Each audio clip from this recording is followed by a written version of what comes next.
책을 연주하다. 푸른 사자 완인이 이관, 검은 땅의 주인.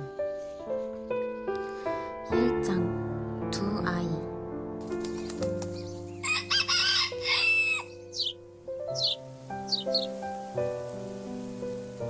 초원의 날이 밝았다.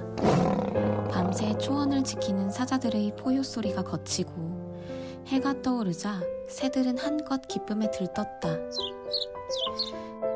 경망스러운 새소리에 덩달아 신이 나서 방심한 동물들은 간혹 사냥의 희생양이 되기도 했으나 초원은 새들의 노래로 가득 찼다. 세라도 눈이 떠졌다. 아직 자고 있는 엄마의 숨소리가 들렸다. 중간에 무언가 어수선한 분위기에 얼핏 깼던 것 같은데 국립공원 경찰인 아빠 줄리어스는 급한 일이 생겼다며 새벽에 캠프장을 떠났다. 사파리 가이드인 엄마 조아는 잠시 휴가를 내서 가족여행을 하는 중이었다. 그래서 모처럼 쉬고 있는 엄마의 단잠을 방해하지 않도록 세라는 조심스레 텐트를 빠져나왔다. 따스한 아침 햇살과 경쾌한 새소리, 저절로 기분이 상쾌해졌다. 세라의 꿈은 사파리 가이드가 되는 것이다. 그런데 엄마 아빠는 자꾸만 세라의 꿈을 가볍게 생각하는 것 같다. 걸핏하면 공부를 열심히 해서 의사가 되라느니, 변호사가 되라느니 엉뚱한 소리만 하기 때문이다. 게다가 세라가 동물을 보고 놀라는 모습을 보이면 그렇게 겁이 많아서 어떻게 가이드를 하냐며 놀려댄다. 세라는 약이 올라서라도 더 용감해 보이려고 노력했다. 세라는 캠프장을 천천히 돌아다녔다. 캠프장은 작은 언덕에 자리하고 있었는데 비탈진 풀숲과 그 너머의 탁 트인 초원까지 볼 수 있었다. 비탈진 풀숲에는 버팔로가, 그 옆에는 톰슨 가젤이 있었다. 그리고 북쪽에는 아카시아 나무, 황열나무가 아침 햇살을 받아 황금빛으로 물든 채 아름답게 솟아 있었다.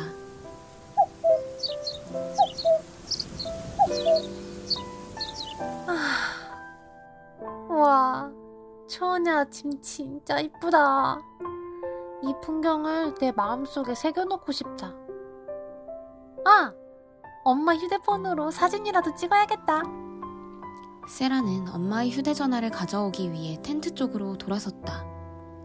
그 순간이었다. 무언가 풀숲에 있었다.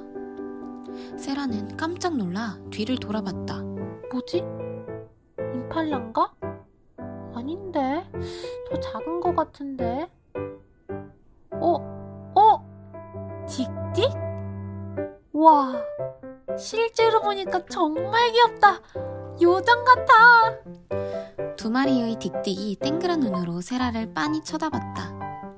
그러곤 휙 돌아 폴짝 뛰어갔다. 너무나도 앙증맞은 모습에 세라는 홀린 듯이 딕딕을 따라 걸음을 옮겼다. 어느새 캠프장을 벗어났고 딕딕은 휙 돌아 덤불 너머로 훌쩍 사라졌다. 어디로 갔지? 저기 있다. 세라는 딕딕의 꽁무니를 쫓아 발걸음을 재촉했다. 바로 그때였다. 세라는 그대로 얼어붙었다. 겨우 눈동자만 돌려 주위를 살폈다. 불과 대여섯 걸음 떨어진 곳에 소리의 주인공이 있었다. 사자였다. 사자는 마른 풀숲 사이로 세라를 노려보고 있었다. 당긴 활처럼 팽팽하게 몸을 바싹 내밀고 있는 사자는 당장이라도 앞으로 솟구쳐 오를 것만 같았다. 그런데 언덕 저편에서 하이에나 소리가 들려왔다. 사자도 세라도 움찔했다. 그 바람에 긴장이 조금 느슨해졌다. 그제서야 세라는 사자를 제대로 볼 수 있었다. 어린 사자였다. 대형 강아지만한 크기에 아직 등허리에 점박이도 있었다. 한 살쯤 되었을까?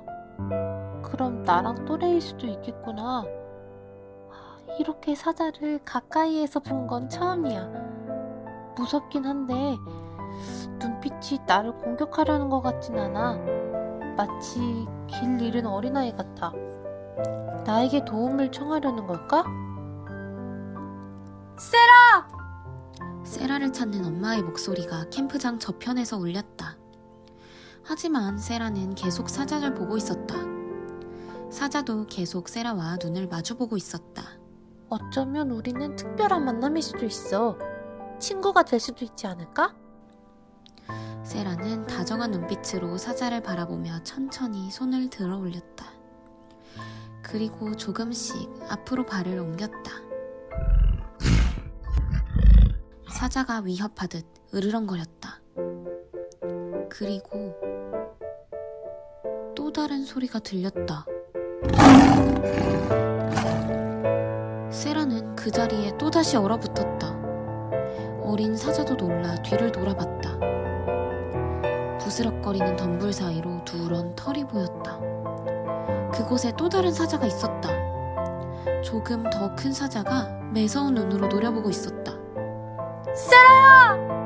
세라야!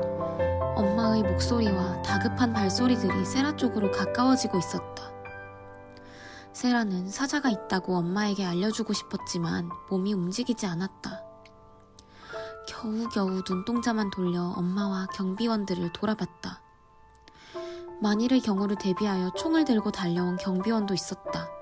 세라야! 괜찮니? 엄마가 뛰어와서 세라를 끌어안았다. 그 순간 세라의 몸에서 힘이 쭉 빠졌다. 엄마에게 쓰러지듯 안기며 세라는 풀숲을 돌아봤다. 사자 2마리가 있던 풀숲. 그러나 세라가 돌아보았을 때 그곳엔 아무도 없었다. 그저 덤불만이 바람에 흔들리고 있었다. 어린 사자가 있던 자리에도 털끝 하나 없이 오직 바람만이 불고 있었다.